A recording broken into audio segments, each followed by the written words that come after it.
Now, I've never actually done this before, but I hear it's pretty easy, so I guess we'll just quickly run through this. No, that's just the tires creaking of the machine now.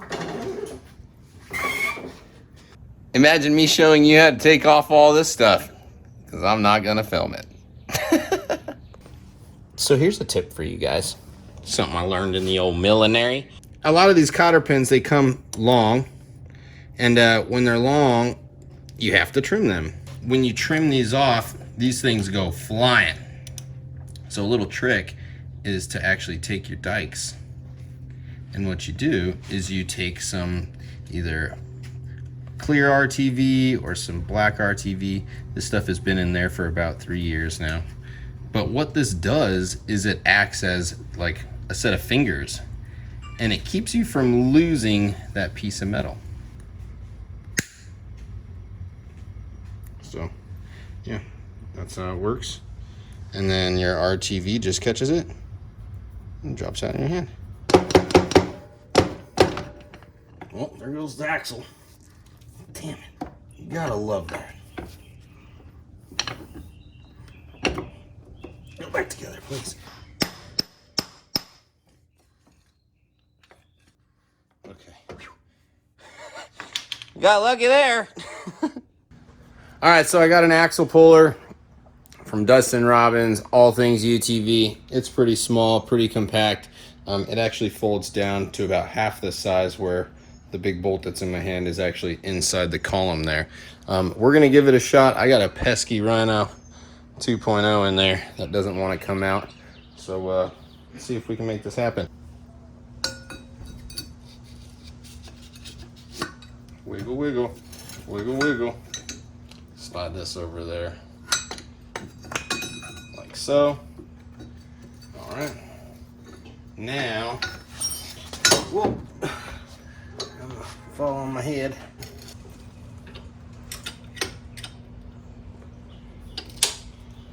All right.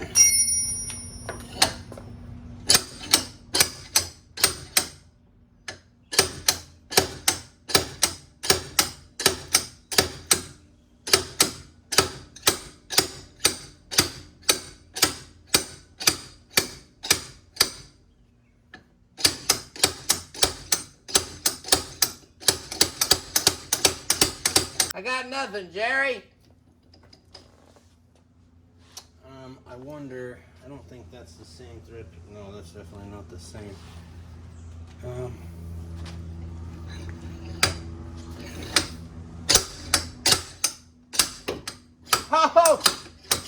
I'll be damned! That fucking thing actually worked. Dude, I was beating the shit out of this thing with the other one.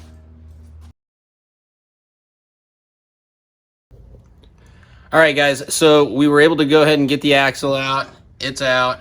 Now we got it on the floor. So now what we're gonna do is we're gonna pull the seal out. So all I'm doing is, a lot of us don't have seal pullers and stuff like that. So this right here is just a self-tapping sheet metal screw. When you screw through the seal, this is gonna bottom out on the metal and it's just gonna push the seal out.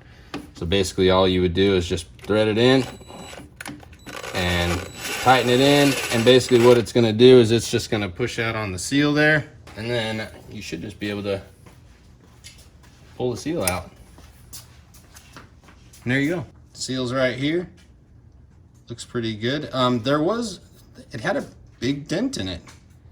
And I think that this right here, I think something must have got in there, a rock or something, because you can see where it kind of destroyed the seal.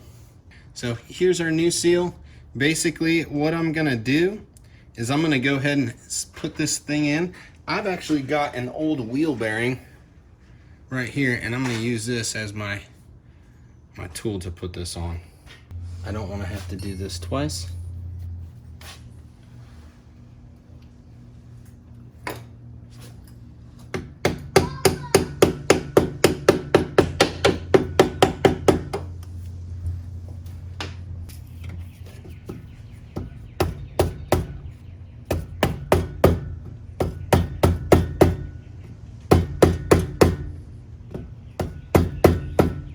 All right, so now the reason why I was using the bottom side of this rubber handle is because, you know, it's going to push that seal down that little bit past the surface of the metal, so that way you have your nice even lip all the way around. So now that we got that installed, we'll go ahead and put on our rear axle and make sure that the transmission is topped off with fluid. All right, that's pretty much all there is to it. And then basically you're just gonna put the axle back in, put everything back on, and away you go. I'm gonna do that, get this thing buttoned back up, and I'm gonna flip this razor around, get this front diff pulled apart.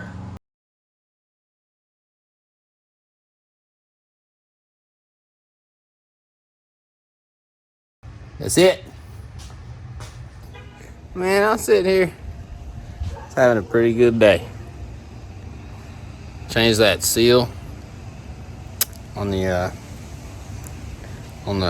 rear on the rear axle there, and let's go top off transmission fluid. I was like, you know what, man, I'm just gonna change that. Fucking damn it! There's something in there.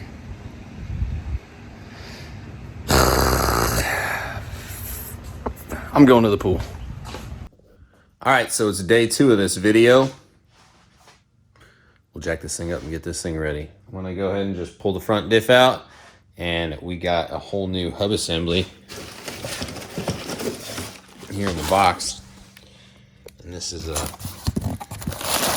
just a brand new OEM full hub assembly, right and left side, and the new bearings. And this one actually has like the centerpiece in it that's not all chewed up like my stock one was. So hopefully this will relieve a lot of that ratcheting, and maybe we can have somewhat of a stock setup that won't give us any problems anymore. Wish me luck. All right, so me and the little man, we got it handled. We got this bad boy ripped out. It's here now. So all we're gonna do is just take off, I think there's what, 7? 1, 2, 3, 4, 5, 6, 7, 8 bolts, 7 bolts. 1, 2, 3, 4, 7. 5, 6, 7. Yeah, 7. So we take out the 7 bolts, pull the faceplate off, and then all we're gonna do is pull the hub assembly out the middle, put the new hub assembly in, make sure our seals are gonna be okay. This right here, don't get that twisted. This is just a little bit of grease that was inside where the axle splines were. So we'll clean that up, and yeah, all this stuff will be new and neat looking. So here we go. All right, guys, so we've got everything finished now. 2 new front axles, got the new hub assembly in there, got the new rear seal in the rear, or in the transmission. Now we got to do is really just test it, but I don't really have anywhere to test it here at the house. When it comes to the 4-wheel drive system, I can do a little bit of, you know, up and down the street real quick. But other than that, we're just gonna have to see how it performs the next time we take it out, which might just be the bounty course. So I appreciate you guys for watching this video. Make sure you hit that like button, hit the follow button, whatever it may be. Go check out all the playlists at the top of the page. If you click on the little video tabs, there's a whole crap ton. I think they got like over 350 videos on this page. So appreciate all the support, guys. We'll see you guys on the next one. Take care.